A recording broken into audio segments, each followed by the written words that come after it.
మీ ఇంటిని మరింత అందంగా మార్చాలనుకుంటున్నారా? మోడర్న్ లుక్స్ తో పాటు లివింగ్ కి perfect solution Shine Tech UPVC windows and doors Bondada groups. Amaravati icon బ్రిడ్జికి సంబంధించిన డిజైన్ ఫైనల్ అయింది. 4 ఆప్షన్స్‌ని తయారు చేసి పబ్లిక్ ఒపీనియన్ కోసం పెట్టినటువంటి ఏపీసీఆర్డీఏ ఫైనల్‌గా సీఎం చంద్రబాబు నాయుడు ముందర ఈ ప్రతిపాదనలన్నింటినీ ఉంచింది. వీటిలో రెండో ఆప్షన్‌ని ఫైనల్ చేశారు.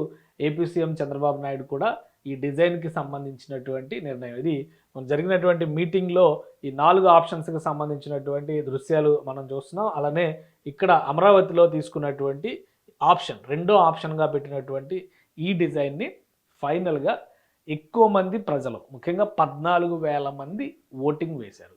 సో ఇప్పుడు ఏపీ సీఎం కూడా ఇదే డిజైన్ పైన మొగ్గు చూపారు.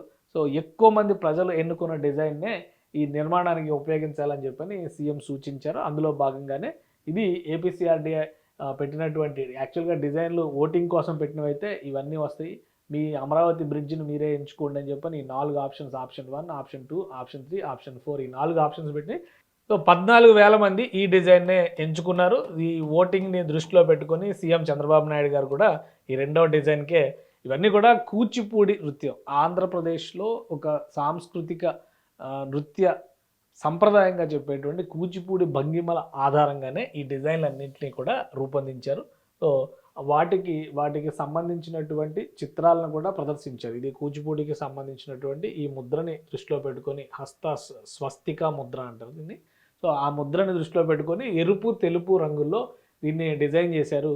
దీనిపైన ఎక్కువగా ప్రజల ఆసక్తి చూపించారు. వైట్ బ్రిడ్జి మొత్తం పైలాన్స్ అన్నీ కూడా వైట్ కలర్లో ఉండడం, ఈ రెడ్ బార్డర్స్ రావడం, దీనికి అందుకనే ఎక్కువ మంది ప్రజలు ఆమోద ముద్ర వేశారు. ఇంకా ఇక్కడ ఈ నిర్మాణం జరిగేటువంటి అడ్వాంటేజ్ ఏంటి? ఎందుకంటే 2,500 కోట్ల రూపాయల అంచనా వ్యయంతో ఈ ప్రాజెక్ట్ని ఆంధ్రప్రదేశ్ ప్రభుత్వం చేపడుతుంది. ఐకానిక్ బ్రిడ్జికి సంబంధించినటువంటి ప్రతిపాదన ఇది. మూలపాడు దగ్గర వస్తుంది. అంటే అటు అమరావతి వైపు చూస్తే కనుక రాయపూడి, ఇటువైపు చూస్తే కనుక మూలపాడు దగ్గర వస్తుంది. గతంలో పవిత్ర సంగమం దగ్గర ఒక ఎస్టిమేషన్ వేశారు. 1,340 కోట్లు, సుమారుగా 1,400 కోట్ల రూపాయలతో టెండర్లు కూడా పిలిచారు. కానీ కూటమి ప్రభుత్వం ఐకానిక్ బ్రిడ్జ్ ప్రాజెక్ట్ను పక్కన పెట్టేసింది. అసలు అమరావతినే పక్కన పెట్టేసింది. కాబట్టి కూటమి ప్రభుత్వం కాదు, వైఎస్ఆర్సీపీ ప్రభుత్వం పూర్తిగా పక్కన పెట్టేసింది. కాబట్టి అప్పుడు ఈ ప్రాజెక్టు వెనక్కి వెళ్ళిపోయింది. ఇప్పుడు ఆ ప్రాంతంలో దానికి నియర్ బై, అంటే సుమారుగా ఒక 5 కిలోమీటర్ల దూరంలో, 5-6 కిలోమీటర్ల దూరంలో వెస్ట్ బైపాస్ బ్రిడ్జ్ రావడంతో ఐకానిక్ బ్రిడ్జ్ని అక్కడికంటే కూడా మూలపాడుకి దగ్గరగా నిర్మిస్తే బాగుంటుందనేటువంటి ఆలోచనని ఆంధ్రప్రదేశ్ ప్రభుత్వం చేసింది. అందులో భాగంగానే ఈ ప్రతిపాదన ఒకసారి చూద్దాం. మూలపాడు ప్రాంతంలో చూస్తే ఇది అమరావతిలో రవాణా వ్యవస్థకు సంబంధించినటువంటి ముఖ చిత్రం. ఇప్పుడు ఈ ఐకానిక్ బ్రిడ్జ్ వస్తున్నటువంటి ప్రదేశాన్ని కూడా మనం చూద్దాం. ఇది ఓవరాల్గా ఔటర్ రింగ్ రోడ్. వాస్తవానికి ఇది కోర్ ఏరియా కింద మనం చూస్తే కనుక ఈ ప్రాంతంలో రాయపూడి ఏరియా ఇక్కడ ఉంది. సో ఈ లైన్, ఈ రెడ్ కలర్లో కనిపిస్తున్న, ఈ బ్రౌన్ కలర్లో కనిపిస్తున్నటువంటి ఈ లైన్ N13 రహదారికి సంబంధించినటువంటి లైను.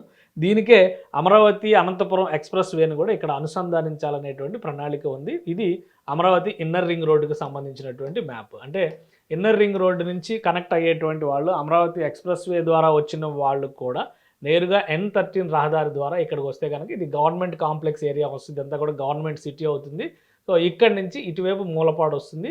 ఈ మూలపాడు దగ్గర ఈ బ్రౌన్ కలర్ లైన్ కనిపిస్తుంది, NH65 అంటే హైదరాబాద్ విజయవాడ జాతీయ రహదారి. ఇది కూడా 6 వరుసల రహదారిగా విస్తరిస్తున్నారు. ఇప్పుడు ఇక్కడ కడుతున్నటువంటి ఈ ఐకానిక్ బ్రిడ్జికి సంబంధించి చూస్తే కనుక 2,500 కోట్ల రూపాయలు అంచనా వ్యయంతో పనులు ప్రారంభిస్తున్నారు. ఈ 2,500 కోట్ల రూపాయలకి తోడు ఇది 6 లేన్స్, 6 వరుసల రహదారిగా వస్తుంది. కాబట్టి ఈ నేషనల్ హైవేని కనెక్ట్ అయ్యే దగ్గర కూడా ఇక్కడ ఒక ట్రంపెట్ జంక్షన్ నిర్మించబోతున్నారు. ఇటు నుంచి వెళ్ళేటువంటి వాహనాలు ఇటు వెళ్తాయి. అంటే హైదరాబాద్ వైపు వెళ్ళేటువంటి వాహనాలు ఇటువైపు వెళ్తాయి, విజయవాడ వైపు వెళ్ళేటువంటి వాహనాలు ఇటువైపు వెళ్తాయి. సో ఇక్కడ ఒక ట్రంపెట్ జంక్షన్ నిర్మాణం జరగబోతుంది. ఆ నిర్మాణానికి సంబంధించినటువంటి ప్రణాళికను కూడా సిద్ధం చేసుకున్నారు. టెండర్లు పిలవడం ఒక్కటే పెండింగ్లో ఉంది. రాష్ట్ర ప్రభుత్వం గ్రీన్ సిగ్నల్ ఇచ్చింది కాబట్టి ఈ ప్రాజెక్టుకి సంబంధించినటువంటి టెండర్లు పిలిచేటువంటి అవకాశం అతి త్వరలోనే కనిపిస్తుంది. ఇంకొక మాట, ఇందులో మనం చూడాల్సినటువంటి మరొక ముఖ్యమైనటువంటి అంశం ఏంటంటే హైదరాబాద్ నుంచి వెళ్ళేటువంటి వాహనాలు ఇప్పుడు ప్రస్తుతం అమరావతి వైపు వెళ్ళాలంటే ఖచ్చితంగా విజయవాడ వెళ్ళిన తర్వాత రావాలి. ఇది నేషనల్ హైవే 16 ద్వారా, అంటే ఈ హైవే ద్వారా వచ్చేటువంటి మార్గంలో ఈ హైవే ద్వారా వస్తూ ఇలా కిలేశ్పురం మీదుగా ఇబ్రహీంపట్నం, గుంటుపల్లి, అలానే సూరాయపాలెం ఇవన్నీ కూడా దాటుకుంటూ ఇక్కడ విజయవాడ సిటీకి వచ్చిన తర్వాత ఇక్కడ ప్రకాశం బ్యారేజ్ ఉంటుంది, లేదంటే కనుక కనకదుర్గ వారధి ఉంటుంది. ఇవి దాటిన తర్వాత మాత్రమే అమరావతి ప్రాంతంలోకి వెళ్ళేటువంటి అవకాశం ఉంది. రేపు వెస్ట్ బైపాస్ అంటే ఇక్కడ ఉన్నటువంటి వెస్ట్ బైపాస్ కనుక అందుబాటులో వస్తే ఈ కలర్లో కనిపిస్తుంది అంతా కూడా ఇది వెస్ట్ బైపాస్, ఇది అందుబాటులో వస్తే కనుక ఇక్కడ నుంచి వెళ్ళేటువంటి అవకాశం ఉంటుంది. సో మొత్తంగా ఎటు నుంచి చూసినా కానీ దాదాపుగా 40 కిలోమీటర్ల డిస్టెన్స్ ఇక్కడ హైదరాబాద్ నుంచి వచ్చేటువంటి వాహనదారులు అమరావతిలోకి ఎంటర్ కావాలంటే పడుతుంది. సో ఇక్కడ నిర్మించబోయేటువంటి బ్రిడ్జి కేవలం 5.2 కిలోమీటర్ల డిస్టెన్స్ ఉంటుంది.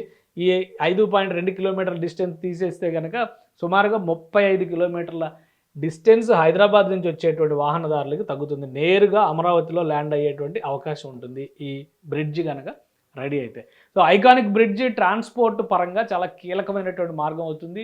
6 వరుసల రహదారిగా నిర్మించడంతో పాటు దీని పక్కన, ఎందుకంటే ఇక్కడ ఉండేటువంటి ప్రదేశాల్లో ఒక క్లియర్ పిక్చర్ మనం ఒకసారి ఇక్కడ చూస్తే కనుక ఇవన్నీ కూడా ఐలాండ్స్. ఎందుకంటే ఈ బ్రిడ్జ్ ఇట్లా వస్తుంది, ఇవన్నీ కూడా ఐలాండ్స్. ఇక్కడ ఈ గ్రే కలర్లో కనిపిస్తున్నాయి అన్నీ కూడా ఐలాండ్స్. కృష్ణానది ప్రవాహం ఎక్కువగా ఉన్నప్పుడు మాత్రమే ఇవి నీట మునుగుతాయి, మామూలు అప్పుడైతే పైకి కనిపిస్తాయి. ఇట్లా ఈ ప్రాంతం అంతా కూడా ఐలాండ్సే కనిపిస్తాయి. కాబట్టి వీటన్నిటినీ కూడా రిక్రియేషన్ జోన్స్గా, ఎంటర్టైన్మెంట్ జోన్స్గా డెవలప్ చేయాలని చెప్పని రాష్ట్ర ప్రభుత్వం భావిస్తుంది. దానికి తోడు ఇక్కడ మూలపాడు దగ్గరకు వచ్చి ఇది కనెక్ట్ అవుతుంది. ఈ మూలపాడుని స్పోర్ట్స్ సిటీగా డెవలప్ చేయాలని చెప్పని ఏపీ ప్రభుత్వం ఒక ప్రణాళికని డిసైడ్ చేసింది. ఆల్రెడీ అక్కడ ఒక 4,000 నుంచి 5,000 ఎకరాల భూముల సమీకరణ చేయడం ద్వారా స్పోర్ట్స్ సిటీ ప్లానింగ్ చేస్తున్నారు. అంటే అమరావతి ఎక్స్టెన్షన్ స్వరూపానికి మూలపాడు కేంద్రం కాబోతోంది. కాబట్టి భవిష్యత్తులో అమరావతి నగరం ఈ విధంగా డెవలప్ అవుతుంది అనేటువంటి ఒక అంచనా ఉంది. కాబట్టి ఇదంతా కూడా చాలా కీలకమైనటువంటి కనెక్టింగ్ పాయింట్ అయింది. ఐకానిక్ బ్రిడ్జ్కి సంబంధించినటువంటి డిజైన్లు, అలానే బడ్జెట్ ఎస్టిమేషన్స్, రాష్ట్ర ప్రభుత్వం గ్రీన్ సిగ్నల్ ఇచ్చినటువంటి నేపథ్యంలో అతి త్వరలో టెండర్లు పిలుస్తారు. టెండర్ ప్రొసీజర్స్ అంతా కంప్లీట్ అయ్యి వర్క్ గ్రౌండ్ అవడానికి 3 నెలల నుంచి 6 నెలల సమయం పట్టవచ్చు. ఎందుకంటే ఈ ప్రాంతంలో, మరీ ముఖ్యంగా రాయపూడి ప్రాంతంలో ఇక్కడ కూడా కొన్ని అసైన్మెంట్ ల్యాండ్లు, కొన్ని ప్రైవేటు భూములు కూడా ఉన్నాయి. వాటి సమీకరణకు సంబంధించి కూడా రాష్ట్ర ప్రభుత్వం ఒక నిర్ణయం తీసుకోవాలి. బడ్జెట్ ఎస్టిమేషన్స్, నిర్మాణంతో పాటు ఈ భూ సమీకరణ అంశం కూడా ఇందులో ఉందని చెప్పని ఏపీసీఆర్డీఏ అధికారులు చెప్తున్నారు. కాబట్టి ఒకసారి డిజైన్లు అన్నీ కూడా క్లియర్ అయిపోయినాయి. కాబట్టి ఇక land acquisition plus tender process, ఈ రెండింటిపైన కూడా సమాంతరంగా APCRDA, Amaravati development corporation limited work చేసేటువంటి అవకాశం ఉంది.